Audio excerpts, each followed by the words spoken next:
লক্ষ্মীপুরের রায়পুরায় ৩ মেয়ে ও মাকে ঘটনায় অজ্ঞাতদের আসামি করে মামলা দায়ের করা হয়েছে। শুক্রবার বিকেলে ছেলে সিফাত হোসেন এই মামলা দায়ের করেন। কথায় আছে অভাগা যেদিকে যায় সাগর শুকিয়ে যায়, ঠিক এমনই একটা অভাগার ঘটনা নিয়ে আপনাদের সামনে হাজির হয়েছি।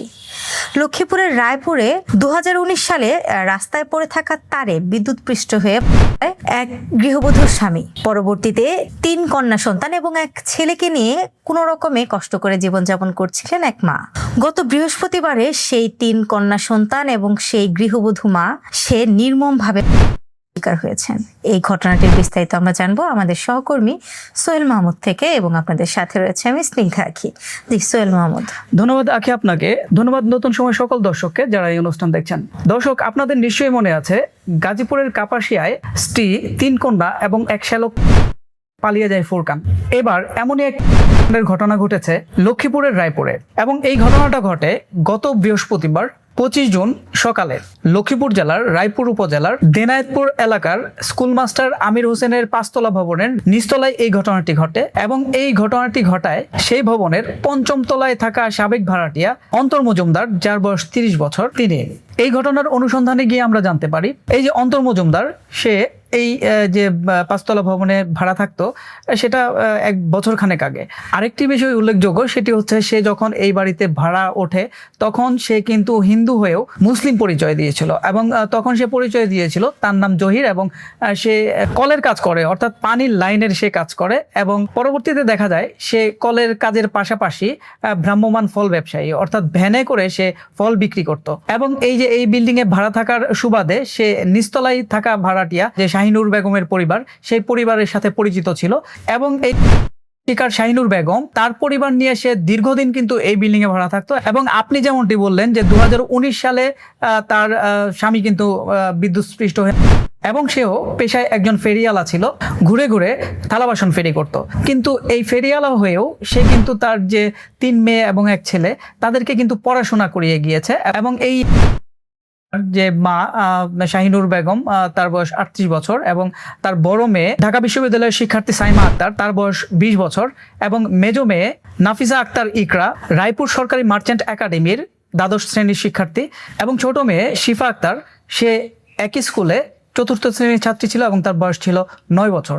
এবং এই পরিবারের একমাত্র ছেলে যে এখনো জীবিত আছে সে হচ্ছে জুনায়েদ ইসলাম সিফাত। সে রায়পুর সরকারি কলেজের দ্বাদশ শ্রেণীর শিক্ষার্থী, এবং পড়াশোনার পাশাপাশি সে কিন্তু একটি দোকানেও কাজ করে। তো এভাবে শাহিনুর বেগমের যে পরিবার, সে পরিবার চলছিল, এবং এই পরিবারে সবাই মোটামুটি শিক্ষিত, এবং তারা কিন্তু বলা যায় যে ছাত্রছাত্রী হিসেবেও কিন্তু খুব ভালো, যার কারণে শাহিনুর বেগম তার স্বামী তার এই ছেলে মেয়েকে পড়াশোনা করাচ্ছিল সে নিজে কষ্ট করে। এই ঘটনার দিন সম্পর্কে জিজ্ঞেস করে আমরা প্রতিবেশীর কাছে যেটি জানতে পেরেছি সেটি হচ্ছে এই যে ঘাতক ছেলে অন্তর মজুমদার সে 5তলায় ভাড়া থাকতো। আগেই বলেছি যে সে ভাড়া থাকার সময় কিন্তু এই যে শাহিনুর বেগমের পরিবার তার সাথে কিন্তু তার প্রতিবেশী হিসেবে একটি সখ্যতা ছিল, এবং তখন থেকেই এই যে অন্তর মজুমদার তার কিন্তু এই যে শাহিনুরের যে বড় মেয়ে ঢাকা বিশ্ববিদ্যালয়ের শিক্ষার্থী সাইমা আক্তার, যখন সে ক্যান্টনমেন্ট কলেজে পড়তো তখন থেকেই এই অন্তর এই সাইমার দিকে দৃষ্টি ছিল, এবং বলা যায় কুদৃষ্টি ছিল। কারণ হচ্ছে যে এই অন্তর যখন এই বাড়িতে ভাড়া থাকতো তখন কিন্তু সে সস্ত্রীক ভাড়া থাকতো, এবং আগেই বলেছি যে সে হিন্দু হয়েও কিন্তু মুসলমান পরিচয়ে ভাড়া থাকতো। এবং প্রতিবেশীর কাছে আমরা যেটা জানতে পেরেছি এই অন্তরের কিন্তু আচার আচরণ কোনো ভালো ছিল না, এবং সে কিন্তু মাদকাসক্ত ছিল। এবং আমরা প্রতিবেশীদের কাছ থেকে এটিও জানতে পেরেছি সে সস্ত্রীক ঘরের মধ্যেই মাদক সেবন করত। এবং এই যে নিচতলায় ভাড়াটিয়া শাহনুরের পরিবার, এই পরিবারের বড় মেয়ের প্রতি তার কুদৃষ্টি ছিল, এবং সে সময় অসময় তাকে উত্ত্যক্ত করত।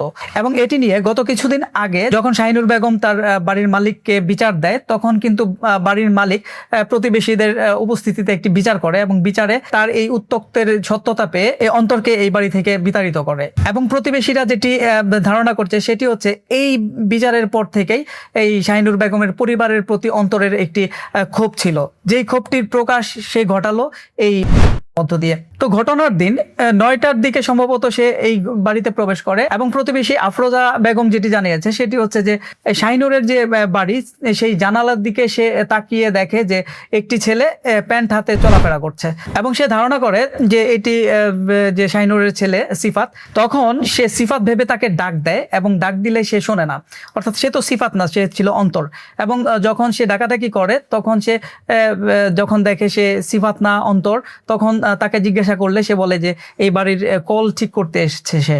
এই অন্তরকে তখন এই বাড়িতে দেখে আফরোজা বেগমের কিন্তু এমনিতেই সন্দেহ হয়েছিল এবং সেই সন্দেহের বসে সে কিন্তু খেয়াল রাখছিল যে এখানে কি হয়। কিছুক্ষণ পর সে শুনতে পায় বাঁচাও বাঁচাও বলে চিৎকার, এবং এই চিৎকারের পরে যখন সে জানালা দিয়ে উকি দিতে যায় তখন দেখে জানালা বন্ধ এবং তখন সে খারাপ কিছু ধারণা করার পর সে মেন গেট দিয়ে যায় এবং খারাপ কিছু হতে পারে এমন সন্দেহের বসে সে কিন্তু বাইরে থেকে কেচি গেট তালা দিয়ে দেয়, যেন ভেতরে আপত্তিকর কোনো কিছু হলে যে সন্দেহভাজন সে যেন পালাতে না পারে, এজন্য কিন্তু সে কেচি গেটে তালা দিয়ে দেয় এবং তাৎক্ষণিকভাবেই সে প্রতিবেশীদেরকে ডেকে জড়ো করে এবং সে বুঝতে পারে এই যে বাঁচাও বাঁচাও বলে চিৎকার, এরপর কিন্তু সে বাড়ি থেকে কোনো ধরনের আওয়াজ আসছিল না এবং এতেও কিন্তু তার সন্দেহ বেড়ে যায়। তখন যখন গেটের সামনে প্রতিবেশীরা জড়ো হয়ে যায় তখন অন্তর সেই বাড়ি থেকে বের হয়ে উপরে উঠে যায় হম্বি করে, এবং তার যে এই যে দৌড়ে পালানোর যে দৃশ্য এটি দেখে সবার সন্দেহ হয়। তখন এই কেচি গেট খুলে যখন বাড়ির ভিতরে প্রতিবেশীরা যায় তখন দেখতে পারে যে আহত অবস্থায় রক্তাক্ত হয়ে ফ্লোরে পড়ে আছে এবং এই যে মা শাহিনুর বেগম তার মাথা থেতলানো অবস্থায় আছে এবং সে তখনও জ্ঞানে ছিল এবং সে বলছে যে তাকে কিভাবে, সে বলছিল যে তাকে পাটার যে শিল আছে সেই শিল দিয়ে মাথায় আঘাত করা হয় এবং মাথা তেতলানো হয় এবং তাকে ধারালো কিছু দিয়ে আঘাত করার কারণে তার যে ফুসফুস সেটি বাইরে বেরিয়ে আসছিল এবং বড় মেয়ে সাইমা আক্তার তার গলা কাটা অবস্থায় ছিল এবং সে ঘটনাস্থলেই করেছে। এবং উল্লেখযোগ্য আরেকটি বিষয় সেটি হলো এই যে সাইমা আক্তার তার শরীরে কিন্তু কোনো কাপড় ছিল না এবং ছোট মেয়ে শিপা আক্তার তাকেও গলা করেছে অভিযুক্ত এবং মেজো মেয়ে ইকরা সে গুরুতর আহত থাকলেও জীবিত ছিল তখন পর্যন্ত এবং তাকে যখন হাসপাতালে নিয়ে যাওয়ার পথে কিন্তু সে তার ঘটে। এদিকে এই অন্তর সে কিন্তু পালিয়ে ছাদে চলে যায় এবং তখন প্রত্যক্ষদর্শী যারা প্রতিবেশী ছিল তাকে ধরার জন্য ছাদে চলে যায় এবং সেখান থেকে তাকে ধরে এনে গণপিটুনি দেয় এবং গণপিটুনিতে তার অবস্থা গুরুতর হয় এবং তাকে যখন পুলিশ গ্রেপ্তার করে তখন ঢাকায় চিকিৎসার জন্য নিয়ে আসার পথেই কিন্তু তার। তবে আরেকটি জিনিস এখানে উল্লেখযোগ্য সেটি হচ্ছে এই অন্তরকে যখন গণপিটুনি দেওয়া হচ্ছিল তখন কিন্তু অন্তর গণপিটুনির মুখোমুখি হয়েও একটি জিনিস চিৎকার করে বলছিল, সেটি হলো এই সে ঘটায়নি। এই কথাটা কিন্তু সে বারবার বলছিল। তার এই কথাতে কিন্তু একটু সন্দেহ থেকেই যায়, সেটা হচ্ছে যদি সে এই না ঘটিয়ে থাকে তাহলে কে ঘটালো।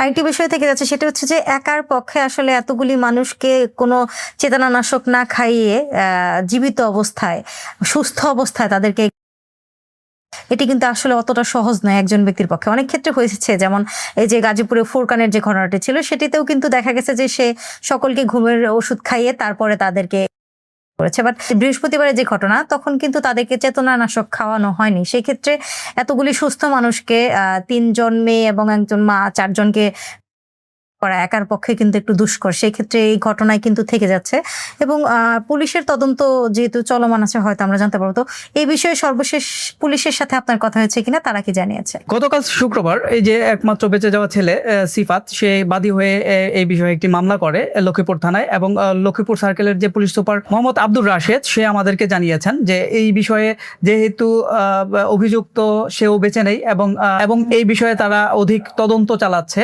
এবং ঘটনার যে বিবরণ আমি দিলাম তারাও আসলে এরকম বিবরণী আমাদেরকে বলেছে এবং পরবর্তীতে এই বিষয়ে তদন্ত চলছে এবং তদন্ত শেষে তারা বুঝতে পারবে আসলে ঘটনাটা কি ছিল এবং পুলিশ এই যে চারগুলোর ময়নাতদন্ত শেষে পরিবারের কাছে বুঝিয়ে দিলে পরিবার তার দাফন কার্য সম্পন্ন করেছে। জি, ধন্যবাদ সোহেল মাহমুদ। ধন্যবাদ দর্শক এতক্ষণ সময় আমাদের সাথে থাকার জন্য। আসলে আজকের যে ঘটনাটি আমরা জানলাম আসলে এটি খুবই দুঃখজনক যে মা বাবা সকলকে হারিয়ে একমাত্র বেঁচে রইল যে সিফাত ছেলেটি, আসলে তার কি হবে, সে কি করবে, সেও কিন্তু একটা ছোট মানুষ। তো দেখা যাক এই ঘটনায় তদন্তে আরো কিছু বেরিয়ে আসে কিনা, যেহেতু একটি কথা কিন্তু থেকে যাচ্ছে যে অভিযুক্ত সে কিন্তু গণপিটুনির সময় একটি কথা বলেছিল যে সে ঘটায়নি। সেক্ষেত্রে এই কে ঘটিয়েছে বা একার পক্ষে আদৌ এত ঘটানো সম্ভব কিনা। তো তদন্ত শেষে পরবর্তীতে কোনো নতুন তথ্য পেলে অবশ্যই আমরা আপনাদেরকে জানাবো। ততক্ষণ পর্যন্ত ভালো থাকুন, সুস্থ থাকুন। আল্লাহ হাফিজ। আল্লাহ হাফেজ।